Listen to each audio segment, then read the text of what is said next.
আশেপাশে যদি কোনো বর্জ্য থাকে তাহলে তা ঝাড়ু দিয়ে পরিষ্কার করতে হবে। কোরবানির পর উচ্ছিষ্ট অংশ যাতে কুকুর এদিক সেদিক নিয়ে যেতে না পারে সেদিকে বিশেষভাবে লক্ষ্য রাখতে হবে। বর্জ্য পরিষ্কারের পর নিজের হাত, পা ও সারা শরীর ভালোভাবে স্যাভলন মেশানো পানি দিয়ে পরিষ্কার করতে হবে। কোরবানির পর যত তাড়াতাড়ি সম্ভব পশুর চামড়া বিক্রি কিংবা দান করতে হবে, তা না হলে গন্ধ ছড়াবে।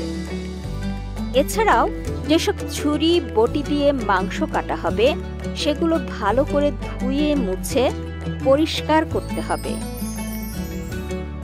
পশু কোরবানির পর বর্জ্য পরিষ্কারের জন্য যত দ্রুত সম্ভব সিটি কর্পোরেশনের দায়িত্বরত ব্যক্তিদের সঙ্গে যোগাযোগ করে স্থানটি পরিষ্কারের ব্যবস্থা করতে হবে।